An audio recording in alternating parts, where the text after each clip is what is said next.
नमस्कार दोस्तों। आज हम आपके साथ छात्राओं द्वारा विभिन्न प्रतियोगी परीक्षाओं या विभिन्न कोर्सेज में एडमिशन के लिए अपनी तैयारी के संबंध में कोचिंग संस्थाओं के सहारा लेने के बारे में बातचीत करने जा रहे हैं। आज का ये विषय छात्राओं के लिए और उनके अभिभावकों के लिए बहुत ही महत्वपूर्ण होने जा रहा है। हमने देखा है कि कुछ समय से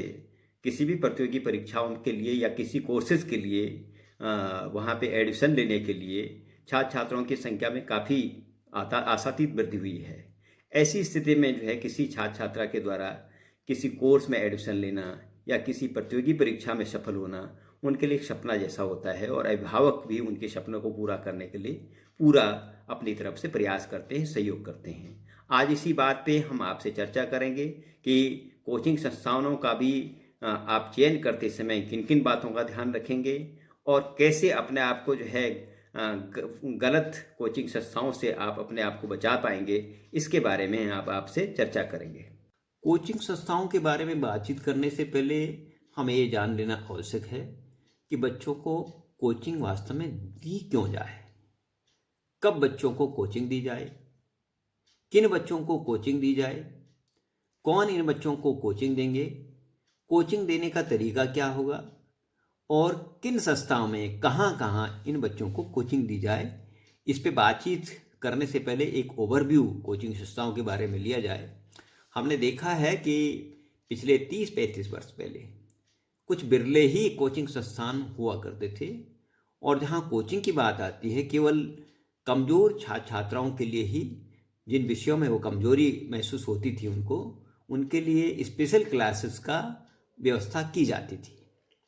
लेकिन समय के साथ साथ विभिन्न कोर्सेज में एडमिशन के लिए या विभिन्न एग्जामिनेशन में सम्मिलित होने वाले छात्रों की संख्या में बेतहाशा वृद्धि हुई और इन कोर्सेज के लिए या एग्जामिनेशन के लिए गला काट प्रतियोगिता आरंभ हो गई। यहाँ तक कि जो ब्रिलियंट और मेरिटियस स्टूडेंट्स भी हैं जो कि अपने दम पे जो है इन कोर्सेज में या एग्जामिनेशन में पास हो जाते थे, उनको भी लगने लगा कि अपनी तैयारी के साथ साथ वे कुछ कोचिंग संस्थाओं का सहारा ले लें ताकि जो उनकी क्वेरीज रह गई हैं उनको टच कर लें, जो भ्रांतियां रह गई उनको जो है दूर किया जाए और वे इंश्योर हो जाएं कि उनकी तैयारी पूर्णतः सही दिशा में चल रही है। इसका परिणाम ये हुआ कि हर शहर में, हर टाउन में, हर अर्बन एरियाज़ में कोचिंग संस्थाएं खुलने लगी, कोचिंग संस्थाओं की मशरूमिंग होने लगी और छात्रा या उनके अभिभावक ये कन्फ्यूज़न उनके मन में होने लगा कि कौन सी संस्था में जो है अपने बच्चों का कोचिंग के लिए एडमिशन करवाया जाए। कोचिंग संस्थाएं भी जो है छात्राओं को और उनके अभिभावकों को आकर्षित करने के लिए अपने अपने तरीके से एडवर्टाइज करने और अपनी सक्सेस स्टोरी छात्राओं को और पेरेंट्स के सामने रखते हैं। जो बड़ी बड़ी संस्थाएं हैं उन्होंने अपनी ब्रांचेस भी खोलनी शुरू कर दी। हर शहर में, हर क्षेत्र में उन्होंने ऑनलाइन और ऑफलाइन मोड में भी जो है उन्होंने कोचिंग शुरू कर दी। यहाँ तक कि बहुत सारी जो है कोचिंग संस्थाएं बच्चों के कोचिंग संस्थाओं में एडमिशन के लिए इंट्रेंस टेस्ट भी एग्जाम में प्रवेश करवाते हैं। कोई बच्चा एक बार फेल होता है तो उसको दोबारा चांस देते हैं, दूसरी बार फेल होता है तो तीसरी बार चांस देते हैं। एक उनकी स्ट्रैटेजी होती है ताकि कॉन्फिडेंस बिल्डअप हो जाए पेरेंट्स में या बच्चों में कि उनका बच्चा सही कोचिंग संस्थाओं में जो है एडमिशन ले रहा है और एक बार वो पास हो जाता है तो वो बड़ा खुश होते हैं बच्चे कि हाँ हमारे बच्चे का जो है फला कोचिंग संस्थाओं में जो है एडमिशन हो गया उस परीक्षा के माध्यम से। तो उनको भी लगता है कि अब यहाँ हमें प्रवेश ले ही लेना चाहिए। ये उनका तरीका होता है कि ताकि जो है छात्रा ज़्यादा से ज़्यादा मात्रा में उनकी संस्थाओं में एडमिशन ले सके। इसका परिणाम ये हुआ कि कोचिंग संस्थाओं में छात्रों की संख्या में बेतहाशा वृद्धि होती चली गई। लेकिन जो कोचिंग संस्थाएं होती हैं क्योंकि उनके पास छात्रा तो ज़्यादा है, उसके माध्यम से उनको अच्छी मात्रा में फीस तो मिल रही है। लेकिन तो ये संस्थाएं क्या करती हैं कि जब कोर्स का आधा कोर्स हो जाता है तो उनको पता चल जाता है कि कौन से स्टूडेंट्स है उन ज़्यादा चार्मिंग है, जो ज़्यादा अच्छे परफॉर्म कर सकते हैं। तो ऐसे बच्चों को जो है पहचान करके उनके लिए अलग क्लासेस या अलग से जो है उनका सेक्शन बना देते हैं और उन पर ज़्यादा फोकस करना शुरू कर लेते हैं। उसका रीज़न ये होता है कि इनको अच्छा रिजल्ट भी देना होता है क्योंकि अगले एग्जामिनेशन के बाद, इस एग्जामिनेशन के बाद पेरेंट्स को ये बता सकें कि उनके यहाँ से कितने बच्चे निकले, और उनमें से निकल भी जाते हैं जो चार्मिंग स्टूडेंट होते हैं तो उनका फोकस उधर हो जाता है, ज़्यादा हो जाता है। जहाँ तक एवरेज स्टूडेंट्स की बात होती है तो उनकी दशा, उनको तो नॉलेज तो देते हैं लेकिन उनकी दशा जो है स्पून फीडिंग की तरह ही हो पाती है। कोचिंग इंस्टीट्यूट्स बहुत ज़्यादा खुलते जा रहे हैं, उनमें जो है सही ट्यूटर हैं कि नहीं, उनमें जो है लर्निंग एटमॉस्फेयर है कि नहीं, वो जो है वहाँ पे जो पब्लिक एमिनिटीज़ हैं वो सही मात्रा में हैं कि नहीं, इसके लिए जो है रूल्स और रेगुलेशन बनाए जाने की आवश्यकता है। हालांकि अभी तक जो रूल और रेगुलेशंस हैं वो बहुत ही कम मात्रा में हैं। हमने देखा कि केवल उत्तर प्रदेश, बिहार और मणिपुर का ही एग्जाम्पल हमारे पास आया है। उत्तर प्रदेश में UP regulation of coaching act 2002 ये जो है लागू हुआ। इसमें कॉम्पिटेंट की अथॉरिटी के माध्यम से कोचिंग संस्थाओं के पंजीकरण की व्यवस्था की गई है। Bihar coaching institute control and regulation act 2010 ये अपने अस्तित्व में आया। इसमें जो है जिलाधिकारी और उनके साथ 3 लोगों की एक समिति के माध्यम से ऐसी कोचिंग संस्थाओं के रजिस्ट्रेशन की प्राविधान किया गया और 3 वर्ष बाद उनके रिन्यूअल की व्यवस्था की गई। इसमें ये भी व्यवस्था की गई कि एक छात्र छात्रा के लिए बैठने के लिए कितना स्थान होना चाहिए। Manipur coaching institute control and regulation act 2017 ये अपने अस्तित्व में आया। हालांकि ये जितने भी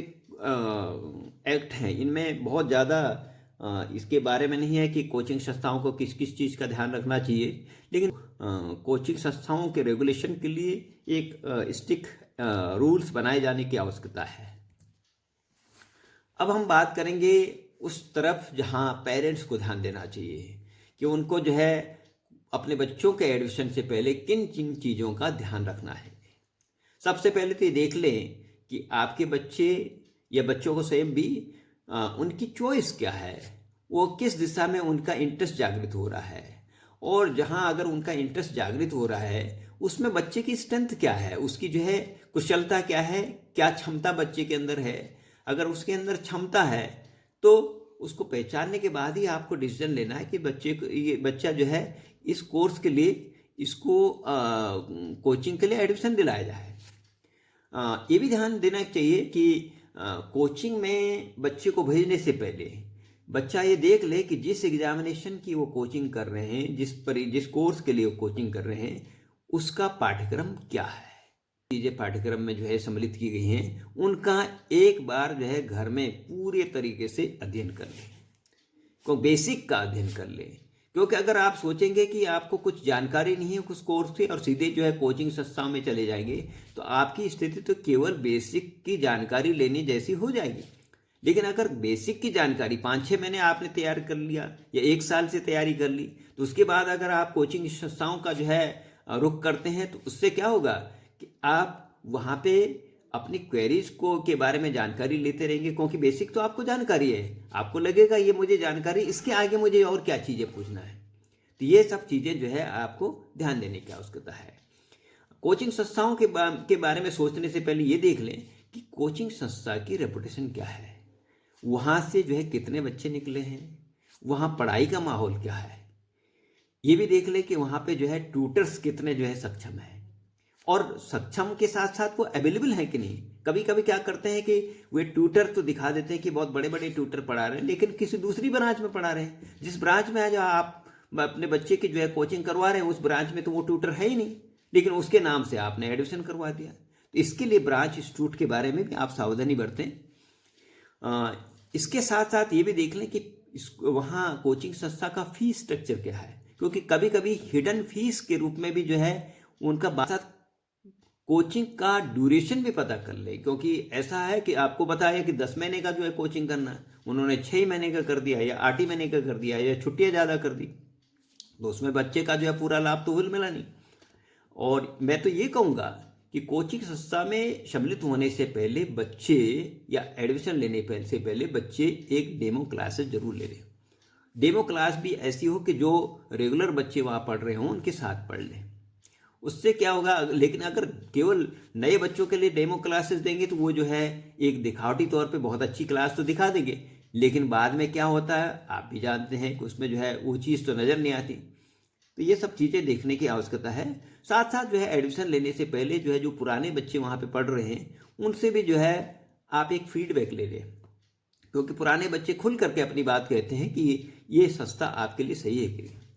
अगली चीज़ है कि वहाँ पे लर्निंग का एटमॉस्फेयर क्या है, क्या वहाँ पे जो बच्चे पढ़ रहे हैं वो आपस में जो है कैसी बात कर रहे हैं, उनमें जो है पढ़ाई लिखाई की बात कर रहे हैं, उस कोर्स से संबंधित बातें कर रहे हैं कि नहीं, उनका जो है पढ़ाई के प्रति रंग ढंग कैसा है, ये जो है आपको सब वहाँ पे एटमॉस्फेयर से पता चल जाएगा। ये एक चीज़ और मैं जो है ज़रूर जिक्र करना चाहूँगा कि कोचिंग संस्थाएं आपके जो है इजी कन्वीनियंस में होनी चाहिए, आवागमन की साधन अच्छे होने चाहिए, वहाँ पे स्पेस भी अच्छा होना चाहिए। कभी कभी क्या होता है कि आवागमन नहीं होता तो आप जो है बीच में जो है जाम में फंस गए, या स्पेस पूरा नहीं है, आप अपनी गाड़ी लेके वहाँ पे चले गए और स्पेस नहीं है, तो आपको लगता है कोचिंग लेते समय कि कहीं मेरी कोई गाड़ी चुरा न ले, तो आपका ध्यान तो गाड़ी की तरफ हो गया, कोचिंग की तरफ तो है ही नहीं। तो ये भी जो है समस्या हो जाती है ऐसी कोचिंग इंस्टीट्यूट्स में। जहाँ जो है रेजिडेंशियल फैसिलिटीज में जो है बच्चे वहाँ सम्मिलित होते हैं, तो वहाँ पे ये देखे जाने की आवश्यकता है कि वहाँ पे बच्चों का रेजिडेंशियल कंफर्टेबल है कि नहीं, उनको खाना ठीक ठाक मिल रहा है कि नहीं मिल पा रहा है। क्योंकि कई बार हमने देखा कि पेरेंट्स बच्चों को तो भेज देते कोचिंग इंस्टीट्यूट्स में, लेकिन बार बार केवल यही पूछ पाते हैं कि उनका खाना ठीक मिल रहा है कि नहीं मिल पा रहा है, बजाय इसके पूछने के कि जो है वहाँ कोचिंग चल रही कि नहीं चल रही, क्योंकि उनका बच्चे के स्वास्थ्य के प्रति भी उनकी चिंता जागृत हो जाती है। तो ये सब चीज़ें जो है देखे जाने की आवश्यकता है। तो मेरा अभिभावकों से अनुरोध है कि जिन बातों का हमने अभी उल्लेख किया है उन पर और से ध्यान देंगे, और साथ ही साथ एक बार अगर बच्चे का एडमिशन किसी कोचिंग संस्था में हो जाता है, बच्चा वहाँ पे कंफर्टेबली महसूस कर रहा है कि नहीं कर रहा है, वो उसका परफॉर्मेंस कैसे जा रहा है, न केवल बच्चे से पूछें बल्कि कोचिंग संस्थान से भी जो है फीडबैक लेते रहें। क्योंकि आप एक बार जो है दोनों से फीडबैक लेंगे तो आप कंफर्टेबल हो पाएंगे कि आपके बच्चे की परफॉर्मेंस कहाँ जा रही है। अगर कोई दिक्कत आ रही है तो आप उसको उस हिसाब से जो है गाइड कर सकते हैं, या फिर कोई सेकंड ओपिनियन भी ले सकते हैं। मेरा अनुरोध है कि बहुत सारे हमारे गार्जियंस, उनकी खून पसीने की कमाई होती है, गाड़ी कमाई होती है, वे अपने सपनों और अपने बच्चों का सपना पूरा करने के लिए कोचिंग का सहारा लेते हैं और सोचते हैं कि इसके माध्यम से उनके बच्चों का जो प्रेस्टिजियस सीट में या प्रेस्टिजियस परीक्षा में जो है उनके बच्चों का स्थान प्राप्त हो सके। उसके लिए कभी कभी आपको लोन भी लेना पड़ता है, या फिर कुछ अभिभावक हमने ऐसे भी देखें कि वे ज़मीन बेच करके भी बच्चों के सपनों को पूरा करने के लिए प्रयास करते हैं। आप कोशिश करें कि ऐसी परिस्थिति में ऐसी गाड़ी कमाई केवल आपकी वेस्ट न जाए, जाया न जाए। तो आपको बच्चों को एडमिशन करवाने से पहले मैं तो फिर दोबारा से अनुरोध करूँगा कि बच्चों को एक आरंभिक तैयारी घर पे जरूर करवा लें, और वो अन्य बच्चों से भी बातचीत कर सकें। कोचिंग में जाने के बाद आपको एक टच देने की आवश्यकता होगी, आपकी जो जो भ्रांतियाँ होंगी उनको दूर करने की आवश्यकता होगी। अगर आप बेसिक सोचेंगे कि बेसिक से बच्चे को वहाँ पर पढ़ा रहा होगा, तो क्योंकि प्रतियोगिता बहुत बड़ी है, बहुत तगड़ा कंपटीशन है हर परीक्षा के लिए, तो ऐसी दशा में जो है बच्चों केवल बेसिक से अगर वहाँ पे पढ़ रहे होंगे तो वो संभावना काफ़ी कम होती है। क्योंकि वैसे भी देखा जाए जितनी भी प्रतियोगी परीक्षाएं होती, कोचिंग क्लासेज होती हैं, वे जो अपना सक्सेस स्टोरी डालते हैं तो अगर उनकी 5-6 अलग अलग ब्रांचेज हैं तो उनका एक साथ डाल देते हैं कि फलां कोचिंग संस्था से इतने बच्चे निकले। जबकि आपको देखने की आवश्यकता है कि जिस कोचिंग संस्थान में आपने एडमिशन करवाया है तो वह फोकस करके कि वहाँ से कितने बच्चे निकले, तो वो अगर आप जो है उसका परसेंटेज देखें तो बहुत कम निकलता है। तो ऐसी दशा में आपको फोकस करके ही अपने बच्चों के एडमिशन के बारे में या कोचिंग के बारे में सोचना चाहिए। धन्यवाद।